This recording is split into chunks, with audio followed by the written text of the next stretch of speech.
Hi, I'm your classmate, Jessica Collier, and this video is the latest in our series of videos on motivation theories.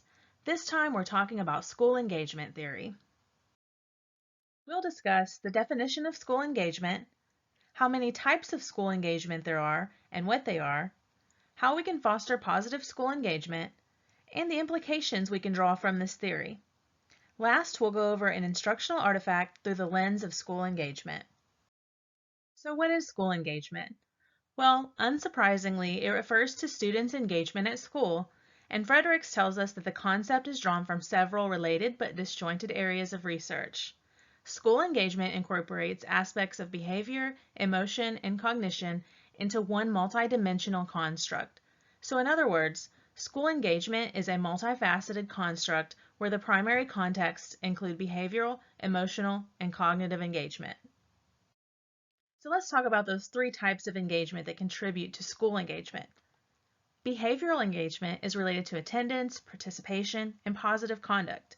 It includes involvement in classroom learning, academic tasks, and school-related activities.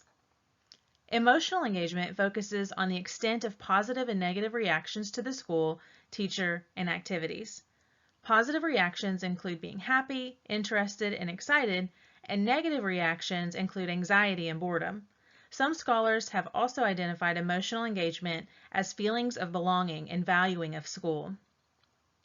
Cognitive engagement refers to students' level of investment in learning. It includes being thoughtful, purposeful, and willing to exert the necessary effort for the comprehension of complex ideas and the acquisition of difficult skills. In prior research, Fredericks and colleagues found that the most common pattern was that students were either high or low on all three types, but some students reported high behavioral engagement and lower cognitive and emotional engagement. Those students participated and followed rules, but they were bored and not invested in learning. Then there were also students who reported high emotional engagement but low behavioral and cognitive engagement. Those students had positive affect and felt connected to the setting, but they had inconsistent attendance and participation in learning tasks. I keep wondering which type of student I was, but like anything else, it's situational for me. I can think of times when I had all three going for me, and I can think of times when I was in that group of kids with high behavioral but lower cognitive and emotional engagement, and I was bored at school. So why should we care about school engagement? Well, researchers have found that student engagement is linked with higher achievement, greater educational attainment, and lower dropout rates. On the flip side, there are a lot of students who are not engaged, and for those students, especially ones from disadvantaged backgrounds, the consequences are severe. Those students can be less likely to graduate from high school, they have limited employment opportunities, and of course, as a result of those things, cycles of poverty and poor health can continue. This is why we see a lot of out-of-school engagement programs, like after-school programs, to give kids opportunities to engage in activities, develop themselves, set goals, and make plans for the future. Of course, there's no guarantee that these types of activities will increase engagement, as there are many factors at play, including peer interaction. How do we foster positive engagement? As Fredericks tells us, context matters, and the environment contributes to engagement in complex ways. But we've been given this model which says that to foster engagement, we need 4 overall things. The first one is supportive teacher or staff relations. Showing students we care about them, being honest and fair, and considering their opinions can help us build strong relationships. Engagement is probably higher in classrooms where teachers have chosen challenging but interesting tasks, tasks that have some connection to students' lives outside of the classroom, and that offer opportunities for students to develop and explain their ideas to others.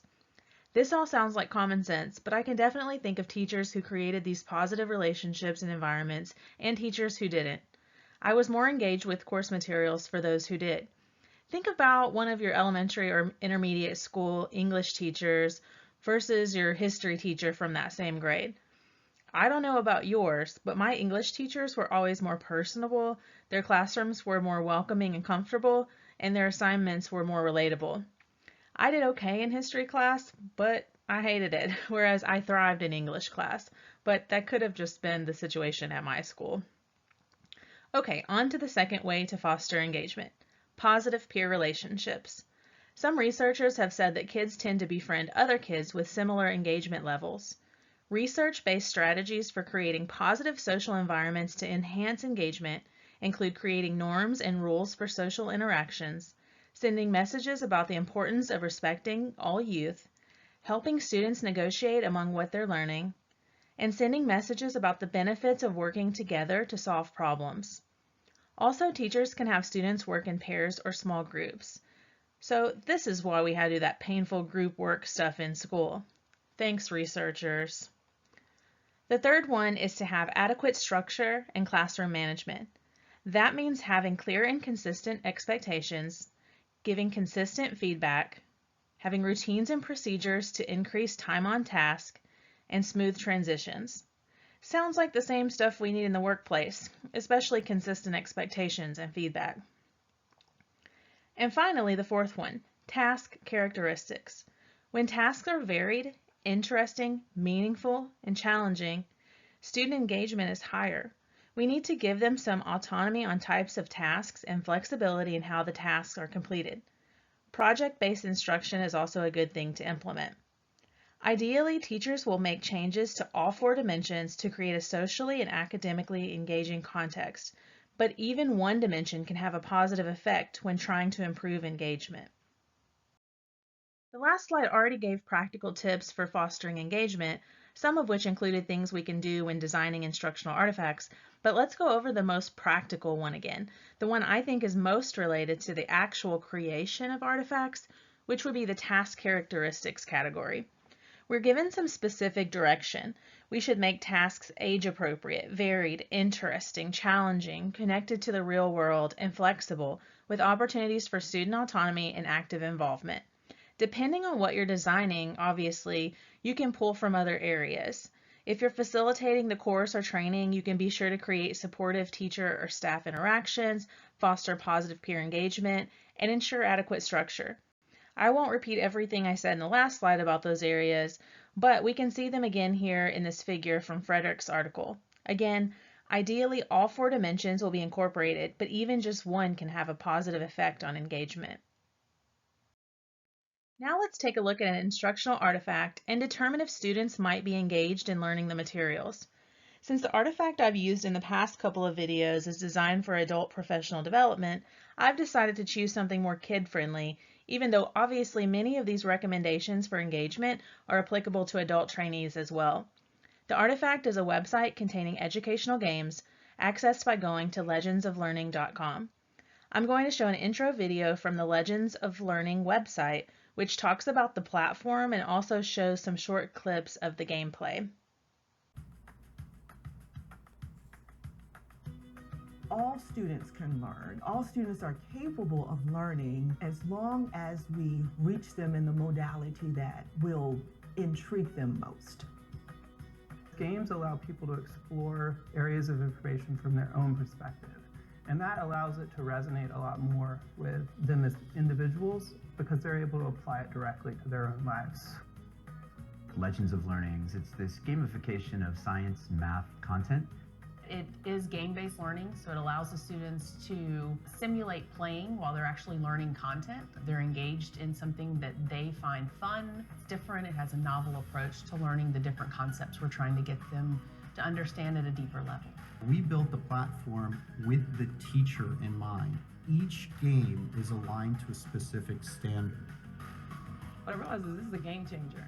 I'm a lifelong learner, right? And that's what I feel like we need to teach our kids, to be lifelong learners. We need to activate their intrinsic motivation. We were able to share information with parents about how kids could be engaged with the games in out of school time, which was all a benefit to us. Students like to have instant gratification. They like to take risks without being penalized. They like to be able to be rewarded instantly for doing things correctly or for trying. So it's a way to really tap into what's natural in kids. When we train teachers, we're training them on how you change the learning environment so that students are challenging themselves without having been asked to. being a teacher, I want to affect students and affect education. And I knew when I decided to make the move out of the classroom that I really wanted to bring best practices in science to other teachers. Being able to work at Legends allows me to have that opportunity to talk to other teachers who may be struggling with getting to their students and just providing them tools and resources that they can use. And as a result, it impacts the future of science, the future of education. To see them embrace struggling and problem solving and all those lab skills that before they were not really engaged in was just fabulous. So I love it. They are part of the experience, and I think that makes it naturally more resonant with them as people and much more likely for them to retain that information. The research bears out that games do teach better than traditional methods, and it's because of that engagement, it's because of that time on task, it's because of the love for learning that it inspires. It excites me to see how much potential there still is. Gaming is just so impactful in the classroom. Just being able to just capture the kids' attention like that is pretty exciting. So just by watching that promotional video, we heard and saw several task characteristics that were at play. The games were age appropriate. The site has games categorized by grade level. The tasks are varied. The games cover different topics, but also not all games are the same style. The games are interesting and challenging. That's somewhat subjective, but we can see and read testimonials about them being interesting at least. Some of them allow connections to the real world. We heard one of the speakers in the video mention students applying these concepts to their own lives. Although games themselves are created and therefore have functionality that is already set, there's some flexibility in how game tasks are completed. And we heard the video mention autonomy. The learners have this in that they can choose the types of tasks or games that they work with. And last, a learner has active involvement while playing a game. In addition to the task characteristics, we heard several other engagement buzzwords or phrases, so to speak, throughout the video. For example, they talked about interest and intrigue, students learning from their own perspective and applying concepts to their own lives, time on task, and intrinsic motivation. I think we could even safely say that this artifact, and educational games in general, can provide adequate structure through clear and consistent rules, expectations, and feedback. And some games that have a character who guides you through the game can even demonstrate that warm, caring demeanor needed from the teacher or staff member that we talked about in the first dimension. Obviously, a relationship with a game character can't have the full depth of an actual teacher-student relationship, but I would argue that it's still a relationship, and there are ways to make it positive using character personality traits, levels of communication, and acknowledgement to the game player. And from browsing the website, we can see that there are choices for project-based activities, which goes back to task characteristics. They may have gone a bit far in their promo video when they said that games teach better than traditional education, since that is going to be situational and have a lot of contextual factors, and they've overgeneralized. But there also probably is some validity there.